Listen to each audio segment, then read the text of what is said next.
Alrighty, so we are going to Penwell Friday to go testing.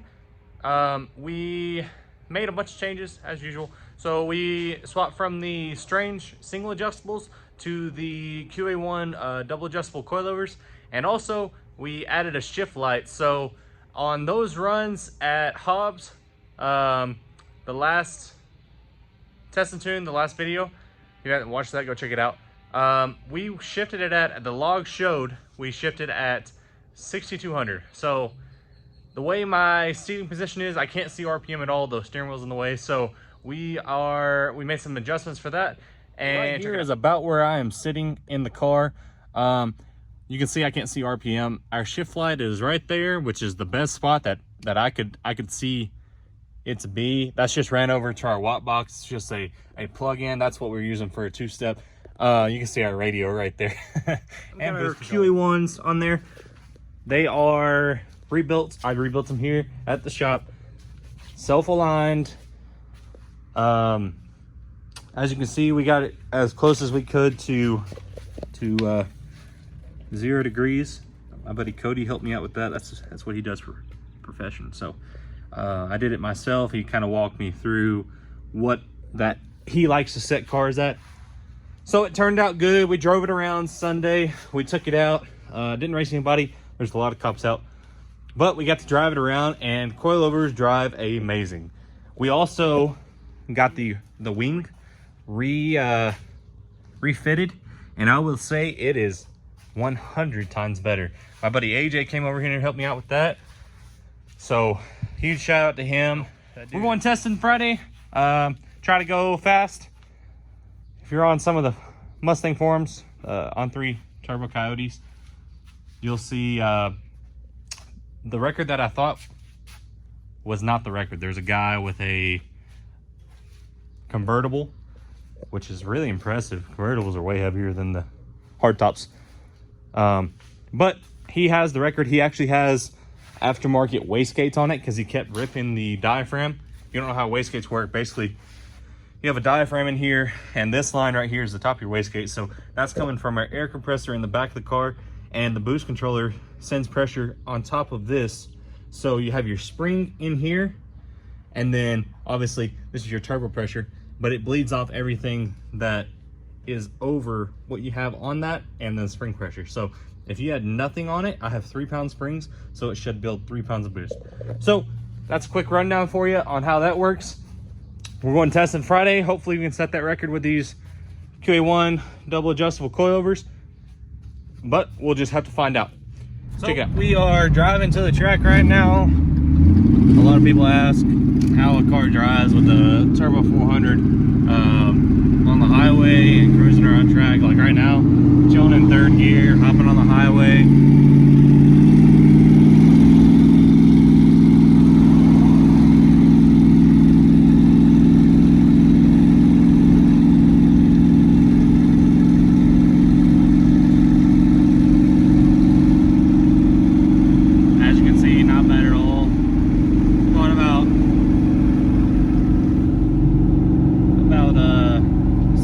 Right now, our speedometer doesn't work, but that's just what our TRC app says, and you can see with the windows up, it's not bad at all. I mean, just chilling at 65, 70. All of these lights are on because still factory computer stuff. Check engine lights on for certain thing that tuners won't turn off anymore. You can read between the lines.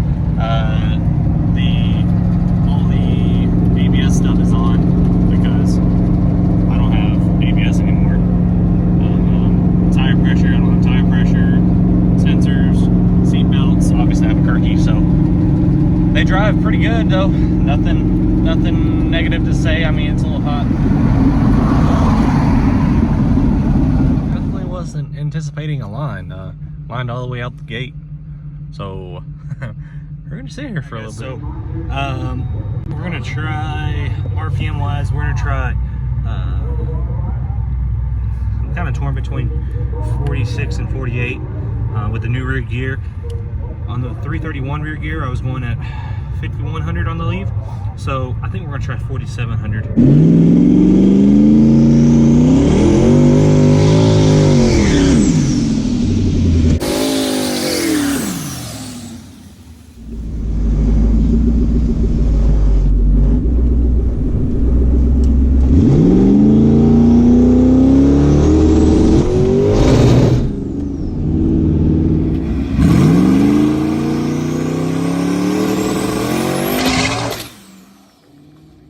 All right, guys, so we left on 11 pounds of boost there, and our front coilovers were set at 8 compression and 4 rebound.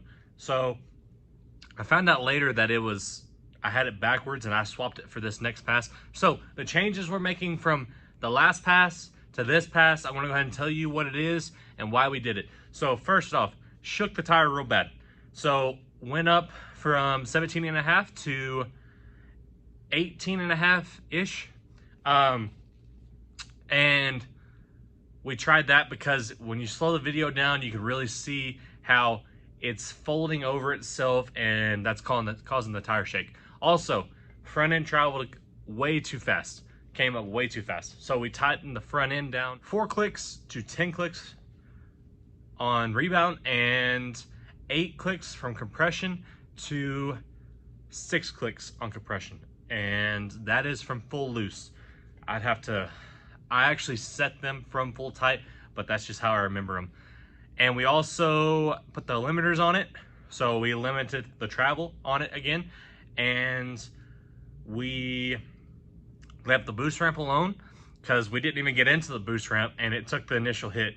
So we're just trying to make the chassis take the boost ramp that I have in it. So coming up, second pass.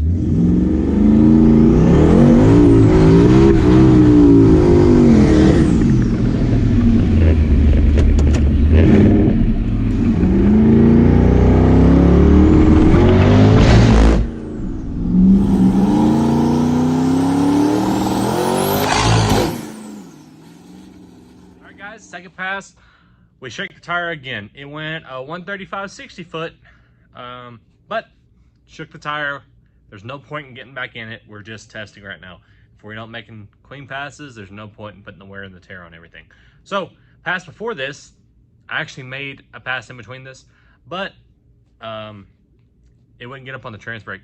So one of the boots had popped off coming from underneath the turbo. So put that back on, come back around, make another pass, and shake the tire again. So changes we made, we tried up tire pressure again to see if that would help. We went from 18.5 to 19. 19, I've never been that high on that car. Never. And I wasn't really understanding why. But I see now why that I was having these issues, and I'll show y'all here in a little bit. So that's all we changed, and I take that back. We extended the ramp as well. So I was trying to get after it way too hard. I looked back at a old data log and some old data I had, and basically I had the boost coming in way too fast. It was faster than the pass that I went, the 125 60 foot, and with the shorter rear gear ratio, it makes sense why it's going to 135. The goal is to hit, a low 1.2, and I figured out why now that it wouldn't do it. So, third pass, check it out.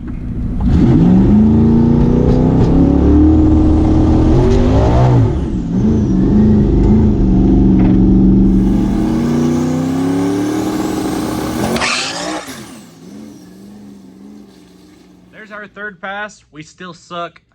That's the last pass of the night. Is about 11 o'clock. They closed shortly after that. So what we changed on that one, smoothed out the boost ramp, extended it way further. Tire pressure is why it knocked the tire off the hit. So let me show you what I found. So here's the tires that were on it. That is why it is important to check everything over. I hadn't looked at those. I knew I was needing some new tires. I didn't realize it was that bad though. So We got some spares. We put those on for Park After Dark coming up the 21st, this coming weekend. So hopefully we're not first round ducks down there. Hopefully our long travel struts are in from Jeff Thomas by then. But if they're not, we have the QA1s on right now. So we will go have a good time. So if you haven't already, like, comment, subscribe, and check out some of our old videos. I'm gonna try to bring at least one video per week, but if I'm not racing, I don't really think y'all are gonna want to see me working on it. I mean, I work on it every night. I work on the car every night, but I don't think y'all are gonna want to see me working on it. But if you do, comment what your favorite angle was, if it was pointing the GoPro at me or if it was on the face cam. Comment, like, subscribe, and we'll see you next video.